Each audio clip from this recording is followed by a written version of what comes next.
बिस्मिल्लाहिर्रहमानिर्रहीम, अस्सलाम वालेकुम। Welcome to this important lecture. इस लेक्चर के अंदर हम एक important topic maximum power transfer को डिस्कस करेंगे, जो कि किसी सर्किट के अंदर मैक्सिमम पावर को ट्रांसफ़र करने की एक इम्पॉर्टेंट कंडीशन है। इसके लिए हम एक जनरल सर्किट को एज्यूम करते हैं, जो कि हम साइड डायग्राम में देख सकते हैं। यहाँ पर बैटरी के कुछ ईएमएफ है विच इज़ कैपिटल ई, इसकी कुछ इंटरनल रेजिस्टेंस है विच इज़ स्मॉल आर, और उसके अलावा एक इसमें एक्सटर्नल सर्किट है जिसकी रेजिस्टेंस को हम कैपिटल आर से डिनोट कर रहे हैं। इस वक्त जो पावर की वैल्यू होगी, जो पावर आउटपुट साइड पर डिलीवर हो रही है, that is equal to the product of voltage and current. We know that power is also equal to I square R. अगर हम इस रिलेशन के मुताबिक करंट देखें, जो करंट इस सर्किट को सप्लाई हो रहा है, तो that is equal to according to Ohm's law voltage over resistance. We know that यहाँ पर जो वोल्टेज है वो असल में बैटरी के ईएमएफ है, और जो रेजिस्टेंस है वो यहाँ टोटल रेजिस्टेंस है which is for the circuit capital R plus small R. अगर हम इस करंट की वैल्यू को यहाँ पुट कर दें तो ये बन जाएगा E over capital R plus small R, और इसका स्क्वायर ले लेंगे और साथ कैपिटल आर मल्टीप्लाई हो जाएगा। इसको हम थोड़ा सा रिलेट करते हैं। हम नीचे जो स्क्वायर है उसको इस फार्मूले के मुताबिक ए प्लस बी होल का स्क्वायर, उसके मुताबिक हम स्क्वायर को ओपन करते हैं तो ये नीचे एक्सप्रेशन इस तरह से बन जाएगा।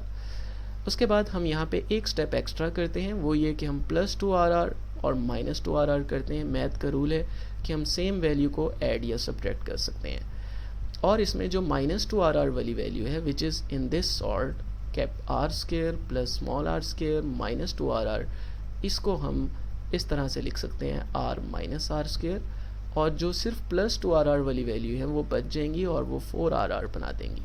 तो हमारे पास ये एक एक्सप्रेशन आ जाएगा। हम देख सकते हैं कि इसमें जो आउटपुट पावर है that is inversely proportional to R minus R square, यानी अगर हम बाकी चीज़ों को फ़िलहाल इग्नोर कर दें तो output power is inversely proportional to the difference of resistance. जितना ज़्यादा सोर्स की रेजिस्टेंस और सर्किट की रेजिस्टेंस में डिफरेंस है, उतनी आउटपुट पावर कम जाएगी आगे। और जब डिफरेंस कम होगा, और सबसे कम डिफरेंस तब होगा जब दोनों इक्वल हो जाएंगी, when both source resistance and circuit resistance are equal, then difference is zero, क्योंकि कैपिटल आर में से जब हम स्मॉल आर को माइनस करेंगे तो डिफरेंस ज़ीरो आ जाएगा। और ये पूरा एक्सप्रेशन जो कि हम यहाँ देख सकते हैं, ये पूरा expression it becomes to zero. जब ये ज़ीरो बनेगा तो हमारे पास डिनोमिनेटर की वैल्यू बहुत छोटी हो जाएगी और आउटपुट पावर मैक्सिमम होगी। और वो मैक्सिमम पावर कितनी होगी वो हम देख सकते हैं। यहाँ पर हम लिख देते हैं P out will be equal to E square R. ये सारा एक्सप्रेशन ज़ीरो हो जाएगा। 4R और स्मॉल आर की जगह भी हम कैपिटल आर इसलिए लिख रहे हैं क्योंकि ये सेम है। अब तो कैपिटल आर यहाँ पे एक आर से कैंसिल हो जाएगा, तो हम देख सकते हैं कि यहाँ पर ई स्क्वायर ओवर 4R जो है वो मैक्सिमम पावर होगी, और वो उस वक्त ट्रांसफ़र होगी जब इनके दरमियान डिफरेंस मिनिमम होगा, यानी सोर्स रेजिस्टेंस इक्वल होगी सर्किट के रेजिस्टेंस के।